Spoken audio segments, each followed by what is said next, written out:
इंसानी प्रजाति कोई बहुत ही बड़ा खतरा है। मर्द बहुत ही जल्दी विलुप्त होने वाले हैं लेटेस्ट साइंटिफिक रिसर्च के अनुसार, और इसका बुरा असर फीमेल्स में भी होने वाला है। हाल ही में आपने ऐसी कई खबरें सुनी होगी जो कई सारी न्यूज मीडिया में वायरल भी हुई कि साइंटिस्ट ने कुछ ऐसी गंभीर बीमारी ढूंढ निकाली है जो अंदर ही अंदर से, and I am talking about DNA level में, मर्दों की प्रजाति को खा रही है, जिस वजह से हम जल्द ही विलुप्त हो जाएंगे। और अगर हम मर्द ही नहीं रहे तो लड़कियां क्या करेगी? सो साइंटिस्ट आखिर क्यों कह रहे हैं ऐसा? आप सभी ने स्कूल लेवल में ये पढ़ा होगा कि फीमेल्स जो होते हैं वो बायोलॉजिकली XX क्रोमोसोम के साथ पैदा होते हैं और मेल्स एक X और एक Y यानी कि XY क्रोमोसोम के साथ पैदा होते हैं। अब हो क्या रहा है ना, यूएसए की कैंसस स्टेट यूनिवर्सिटी की लेटेस्ट स्टडी में ये ऑब्जर्व किया गया कि Y क्रोमोसोम जो कि सिर्फ मेल्स में ही पाया जाता है, उसका जेनेटिक डेटा यानी जो इंफॉर्मेशन उस क्रोमोसोम में स्टोर्ड है वो हर पासिंग जनरेशन के साथ कम होते जा रही है, which is alerting। क्योंकि अब तक हम मर्दों के इसी Y क्रोमोसोम ने अपना 97% डीएनए कोड ऑलरेडी खो दिया है और अब बस 3% ही बाकी रह गया है। मतलब बात साफ है, अगर ऐसा ही सिलसिला चलता रहा तो आगे मर्द बचेंगे ही नहीं और पूरी इंसानी प्रजाति कोलैप्स हो सकती है। बट जरा एक सेकेंड, ये सिर्फ मर्दों के साथ ही क्यों हो रहा है? Why not females? क्या उनके जीन्स में ऐसा कोई घातक बदलाव नहीं आ रहा क्या? वेल, पैराडॉक्सिकली उनका डीएनए तो जनरेशन आफ्टर जनरेशन और स्ट्रॉन्ग, फिट और हेल्दी होते जा रहा है। उसी रिसर्च में ये भी पाया गया कि X क्रोमोसोम जो कि फीमेल्स में एक्सक्लूसिवली पाया जाता है, ने हार्डली अपने कोई जीन्स या डीएनए इंफॉर्मेशन को खोया है। इनफैक्ट टाइम के साथ X क्रोमोसोम कुछ बेहतर फीचर्स डेवलप कर चुका है, यानी कि आसान भाषा में फीमेल्स के X क्रोमोसोम का ऑलरेडी सॉफ्टवेयर अपडेट हो चुका है और होते रहता है। I mean, जरा अपने आसपास ही देख लो, ये एक वेल नोन फैक्ट है कि औरतें हम मर्दों से ज्यादा लंबी जिंदगी जीती, लेकिन इसी लंबे जीवन का राज फीमेल्स के X क्रोमोसोम में ही छुपा है, जो कि इतना अपडेटेड है कि वो उन्हें तरह तरह की बीमारियां और एजिंग रिलेटेड डिसऑर्डर से प्रोटेक्ट करता है। एक सिंपल सा एडवांटेज आपको बताता हूँ जो कि फीमेल्स के पास है अपने इस हेल्दी क्रोमोसोम की वजह से। फीमेल्स का कलर परसेप्शन यानी कि रंगों को परखने की एबिलिटी मेल से बेहतर होती है। ये इसीलिए क्योंकि क्रोमोसोम X में रेड और ग्रीन कलर रिसेप्टर्स के जीन्स होते हैं, जिसकी वजह से फीमेल्स का कलर परसेप्शन जनरली मेल से बेहतर होता है। ऐसे बहुत से हेल्दी फीचर्स आज फीमेल्स के पास है जो कि मेल्स के पास नहीं है। अच्छा, अब एक और एक बॉम्ब जो साइंटिस्टों ने फोड़ा है वो ये है कि बचपन में जो हमने जेंडर या सेक्स क्लासिफिकेशन सिस्टम के बारे में पढ़ा था ना, XY क्रोमोसोम का सिस्टम, टर्न्स आउट ये सिर्फ हम ह्यूमंस के लिए स्पेसिफिकली नहीं बनाया गया, ये सारे मैमल स्पीशीज के लिए भी एप्लीकेबल है। यानी कि आप मेरे मेल व्यूअर्स, मैं, मेरा बिल्ला, आपका कुत्ता, वो जिस चूहे के पीछे भागता है वो चूहा, ये सारे मैमल्स में XY क्रोमोसोम ही प्रेजेंट है और सभी का Y क्रोमोसोम जो कि मेल वाला क्रोमोसोम और उसमें स्टोर्ड डीएनए इंफॉर्मेशन खतरे में है। यानी सारे मेमेलियन प्रजातियों के मर्दों का अस्तित्व खतरे में है। अब प्रकृति, हमारी मदर नेचर को मेल से ऐसी क्या प्रॉब्लम है कि सिर्फ मेल्स को ही टारगेट किया जा रहा है? एक तरफ फीमेल्स का सॉफ्टवेयर अपडेट हो रहा है तो वहीं दूसरी तरफ मेल्स का सॉफ्टवेयर करप्ट हो रहा है। और किसी भी प्रजाति को आगे बढ़ने के लिए तो दोनों ही सेक्सेस का सही सलामत रहना जरूरी है। तो क्या पृथ्वी में लाइफ का अंत इसी वजह से होने वाला है? क्या लाइफ अपने जन्म से ही फंडामेंटली एक घातक बीमारी लेकर जन्मी थी? क्या वो बीमारी मौत है? वेल, आज का ये वीडियो बहुत ही इंटरेस्टिंग होने वाला है क्योंकि हम सिर्फ न्यूज मीडिया के हेडलाइंस में नहीं जाएंगे, बल्कि हम इस मामले के एकदम डीएनए तक जाएंगे और वो भी एकदम सिंपल लैंग्वेज में, ताकि इस कॉम्प्लिकेटेड दुनिया के सारे राजों से पर्दाफाश हो सके और साथ में हमें बहुत कुछ नई बातें हमारे ही बारे में सीखने को भी मिले।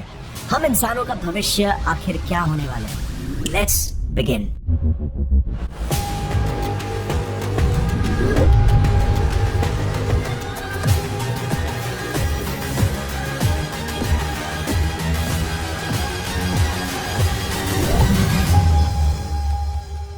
शुरुआत करते हैं एकदम बेसिक लेवल से कि ये क्रोमोसोम्स ही आखिर क्या होते हैं जो कि खतरे में हैं। सो हम इंसान सैकड़ों सेल्स यानी कि कोशिकाओं के बने होते हैं। आओ इनमें से किसी भी एक सेल के अंदर जरा जूम करके देखते हैं हमें क्या मिलता है। ये है सेल न्यूक्लियस और इसके आसपास है बाकी के सेल ऑर्गेनल्स यानी कि पार्ट्स, जैसे कि mitochondria, Golgi body, lysosomes etcetera. अब इस न्यूक्लियस जो कि सेल का मेन गढ़ होता है, उसके अंदर अगर जूम करेंगे तो हम देख सकते हैं कि यहाँ पर क्रोमोसोम्स पेयर्स पेयर्स यानी कि जोड़ियों में मौजूद है। क्रोमोसोम्स बने होते हैं डीएनए की लंबी चेन से, जो कि हिस्टोन प्रोटीन्स नाम के एक स्पेशल बॉन्डिंग प्रोटीन के ऊपर कॉइल होकर एक टाइट और कंडेंस स्ट्रक्चर बनाते हैं। बेसिकली क्रोमोसोम्स एक स्ट्रक्चर है जो कि डीएनए के चेन्स को बांध के रखता है और इसे प्रोटेक्ट करता है किसी भी तरह के एक्सटर्नल इंटरफेरेंस से।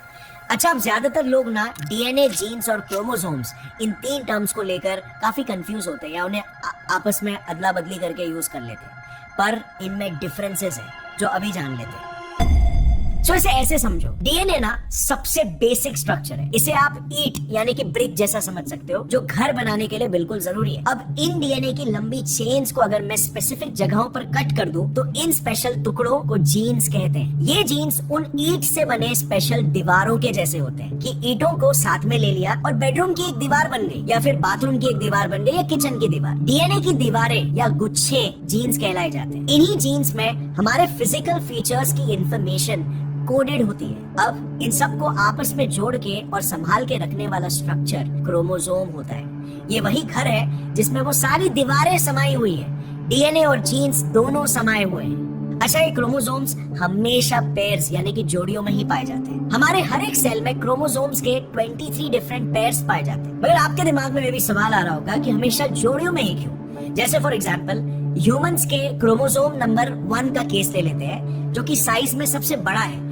और उसमें करीब 3000 जीन्स प्रेजेंट है। अब ह्यूमन रिप्रोडक्शन के दौरान मदर के साइड से 23 यूनिक क्रोमोसोम्स आते हैं और फादर के साइड से भी सिमिलर 23 क्रोमोसोम्स आते हैं। अब जब स्पर्म और एग फर्टिलाइज होता है तो मदर साइड का क्रोमोसोम 1 जाकर फादर साइड से आने वाले क्रोमोसोम 1 के साथ जुड़ जाता है, क्योंकि दोनों में सेम तरह का ही जेनेटिक डेटा मौजूद है।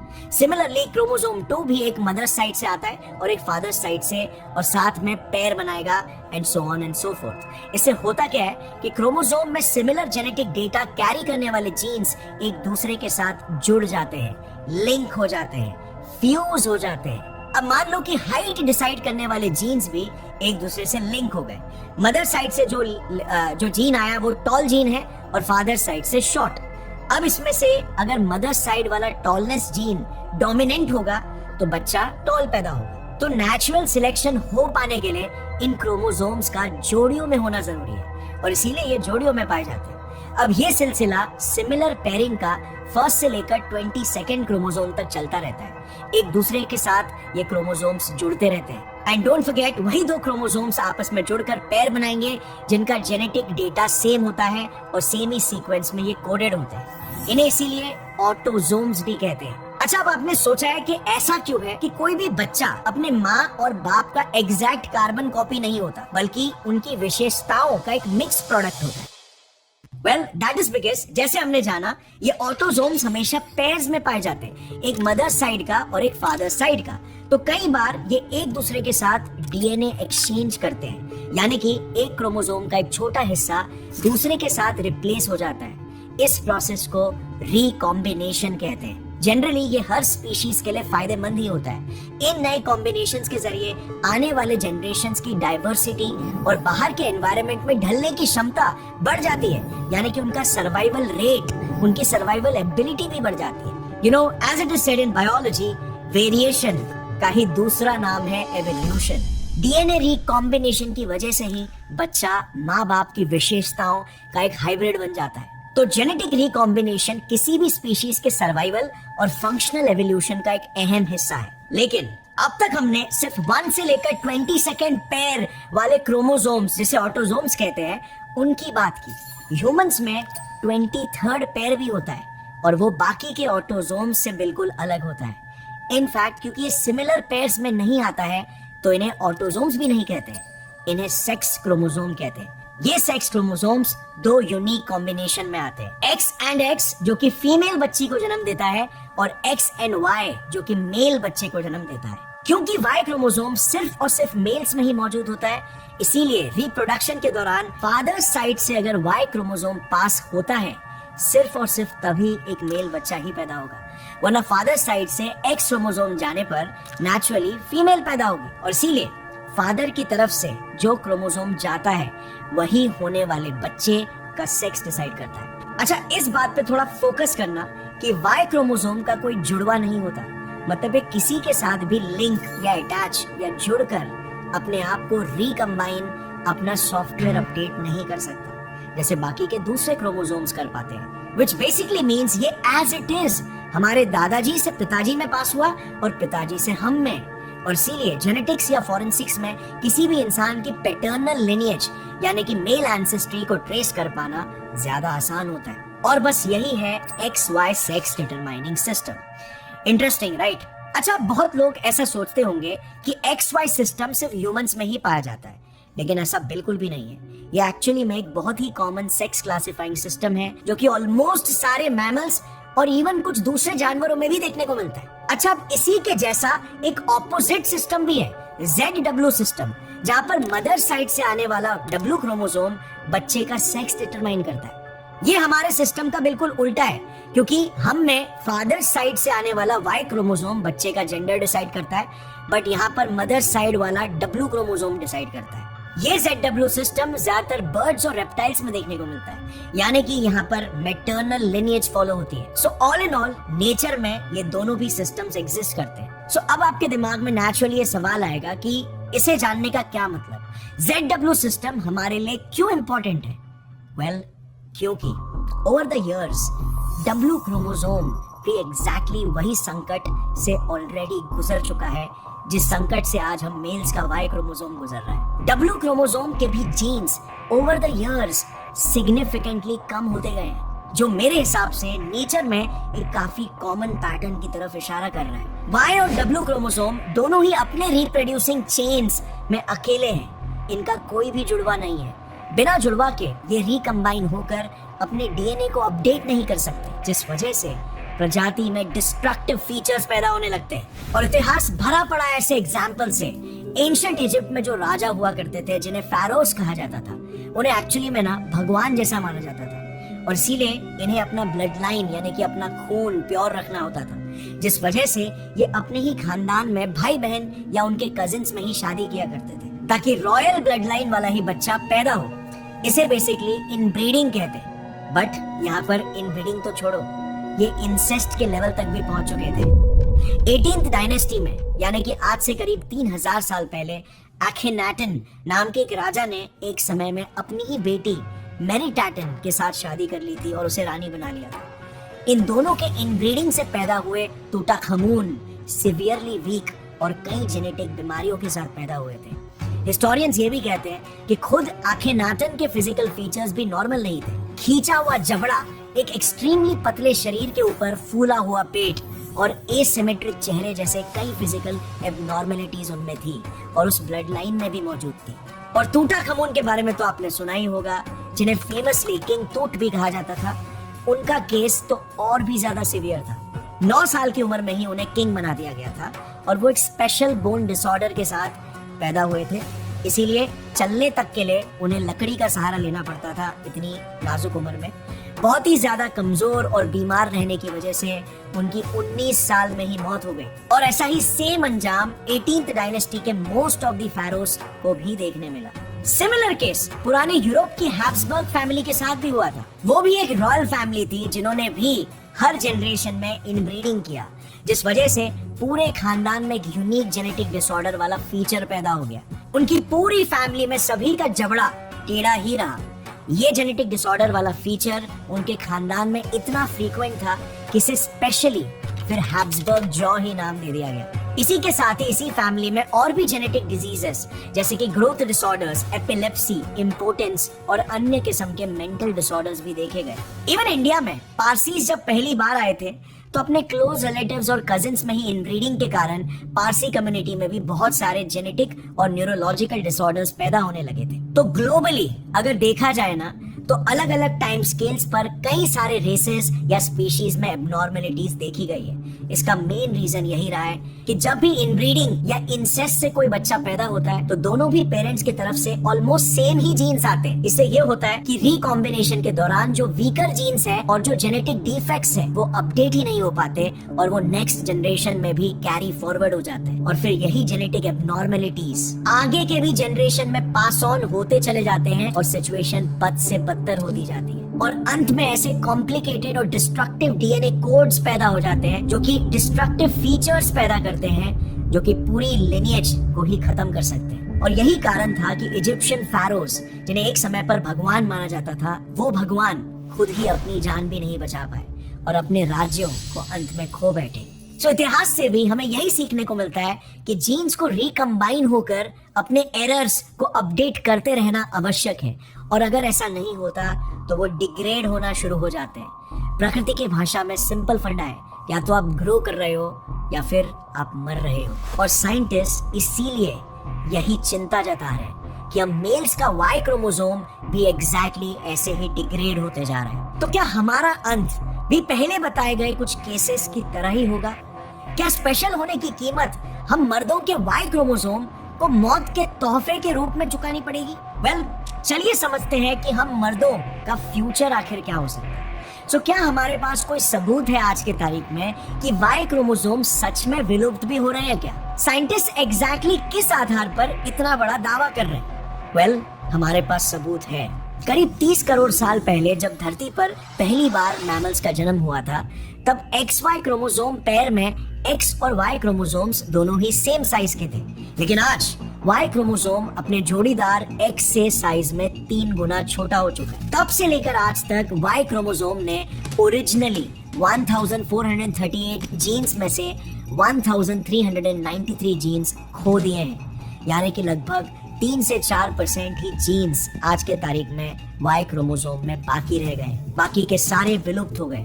वाई क्रोमोसोम में आज सिर्फ और सिर्फ मेल रिप्रोडक्शन और मेल फर्टिलिटी से ही लिंक्ड जीन्स बचे हैं, बाकी सारे जीन्स विलुप्त। यही सेम चीज आखिर एक्स क्रोमोसोम के साथ क्यों नहीं हुई? उनके साथ भी तो होना चाहिए था ना, क्योंकि आखिर वो भी तो सेक्स क्रोमोसोम है, फीमेल सेक्स क्रोमोसोम। तो फिर ये भेदभाव काहे को? वेल, मेजरली इसके 2 रीजंस हैं। पहला ये कि एक्स क्रोमोसोम सिर्फ फीमेल सेक्स स्पेसिफिक क्रोमोसोम है ही नहीं, और ये एक बड़ा मिसकंसेप्शन है। एक्स एक जनरल क्रोमोसोम है। इनफैक्ट ह्यूमंस में फीमेल डेवलपमेंट ये एक डिफॉल्ट सेटिंग होती है। हर कोई बच्चा, इवन मेल्स भी, सबसे पहले फीमेल्स के रूप में ही जन्म लेता है।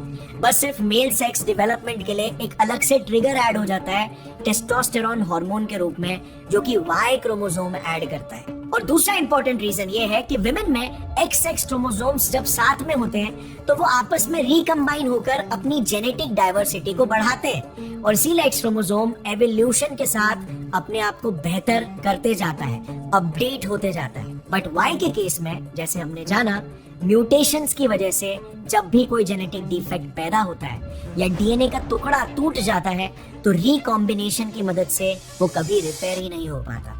इस वजह से इसमें जो भी डिफेक्ट्स पैदा होते हैं उसको वाई क्रोमोसोम सिंपली डिलीट कर देता है, इरेज कर देता है, और नतीजा आज वाई क्रोमोसोम में सिर्फ और सिर्फ 45 एक्टिव जीन्स ही रह गए हैं। और अब साइंटिस्टों का ये मानना है कि जिस गलती से वाई क्रोमोसोम अपने जीन्स को खो रहा है, वो अगले सैकड़ों सालों में पूरी तरह से नष्ट हो जाएगा। वाई क्रोमोसोम, जो कि अकेले सिर्फ इंसानों में नहीं है, जैसे हमने जाना, वो कि दुनिया भर के मैमल्स में और साथ में कुछ इंसेक्ट्स में भी, यहाँ तक कि कुछ स्नेक्स और फिशेस में भी, ये सब भी विलुप्त हो जाएंगे। अगर देखा जाए तो सिर्फ इंसानों के लिए नहीं, बल्कि इस पृथ्वी के ऑलमोस्ट सभी जानवरों के लिए एक खतरे की घंटी है ना? But just think about it, क्या प्रकृति इतने आसानी से लाइफ को खत्म होने दे देगी, या फिर इन्हीं जानवरों में से कुछ स्पीशीज इस मौत के मंजर को चकमा देकर बाहर निकलने का कोई रास्ता खोज निकालेगी? रिसर्चर्स ने 2 ऐसी चूहों की प्रजातियां ढूंढ निकाली है, जापान के स्पाइनी रैट्स और ईस्टर्न यूरोप के मोल वोल्स। ये स्पीशीज काफी इंटरेस्टिंग है क्योंकि इसमें मेल और फीमेल रैट्स दोनों बस एक ही एक्स क्रोमोसोम के साथ पैदा होते हैं। They do not have a Y chromosome at all. But एक इंटरेस्टिंग एवोल्यूशन यहाँ पर ये हुआ कि इनके Y क्रोमोसोम्स का सारा जेनेटिक डेटा दूसरे किसी क्रोमोसोम में ट्रांसफर हो गया और स्पीशीज बिना किसी रुकावट के आगे बढ़ते चली गई without having a Y chromosome. अब ये सुनकर थोड़ा सा मन हल्का हुआ, टेंशन, थकान, स्ट्रेस, बोझ जिंदगी से थोड़ा सा हल्का हो गया। ये स्टडी अपने आप में ही उम्मीद की एक बड़ी किरण जरूर है, पर कोई भी एक्सपर्ट ये दावे के साथ नहीं कह सकता है कि हम इंसानों के केस में भी यही सेम एवोल्यूशन देखने को मिलेगा। इनफैक्ट यहाँ पर आकर साइंटिस्ट अलग अलग टीम्स में बढ़ जाते हैं। कुछ साइंटिस्ट ये मानते हैं कि वाई क्रोमोसोम का जो डिग्रेडेशन है वो एक पॉइंट के बाद रुक जाएगा, क्योंकि इतने सालों से जिन जीन्स को वाई ने बचा के रखा है उसे वाई अपने आप गायब या नष्ट होने नहीं देगा। एक सेक्शन साइंटिस्टों का ये भी बिलीव करता है कि इन चूहों की तरह इंसानों में भी सारा इंपॉर्टेंट जेनेटिक डेटा दूसरे क्रोमोसोम्स में ट्रांसफर हो जाएगा और सेक्स डिटर्मिनेशन का एक नया मैकेनिज्म ही डेवलप हो जाएगा। लेकिन एक्सपर्ट्स ने ये भी चेतावनी दी है कि ऐसा होने पर हमें नहीं पता कि ये नया मैकेनिज्म एग्जैक्टली कैसे काम करेगा। हो सकता है कि इसके चलते नई इंसानी स्पीशीज का ही जन्म हो जाए, जिसमें मेल्स जैसे आज दिखते हैं उससे टोटली अलग ही दिखने लगे। क्या ऐसी सोसाइटी में मैस्कुलिनिटी और मर्दांगी का एक नया कॉन्सेप्ट ये जन्म ले लेगा? Who knows? अब एनीवे इसका जो भी आउटकम हो, लेकिन ये रीसेंट न्यूज और डिस्कवरीज जो है वो एक आई ओपनर की तरह सबके सामने आई है और इसीलिए दुनिया भर के न्यूज मीडिया आउटलेट्स में इसके चर्चे हो रहे। But being a science enthusiast मेरा ये काम था कि आपके सामने पूरी सच्चाई लाकर आपको रख देना और साथ में आपको इस कॉन्सेप्ट की डेप्थ और डिटेल के बारे में भी समझाना। इस वीडियो से हमें प्रकृति की एक बहुत ही फंडामेंटल सच्चाई सीखने मिलती है। इस ब्रह्मांड में या तो आप इवॉल्व हो रहे हो या तो आप मर रहे हो। ये एक सबसे फंडामेंटल प्रिंसिपल है, सिद्धांत है ब्रह्मांड का, और हमारी लाइफ में भी ये 100% एप्लीकेबल है। अगर हम नॉलेज, नई विशेषताएं और नए स्किल्स सीखकर खुद को बदलती परिस्थितियों के साथ अपडेट और इवॉल्व नहीं कर रहे हैं तो हम कहीं ना कहीं मर रहे हैं। और आज आपने इस वीडियो को देखकर एग्जैक्टली यही किया, साइंस समझकर अपने नॉलेज को अपडेट किया और थोड़ा सा और ग्रो हो गए। सो फ्रेंड्स, आपको क्या लगता है हम मेल्स का भविष्य क्या होने वाला है?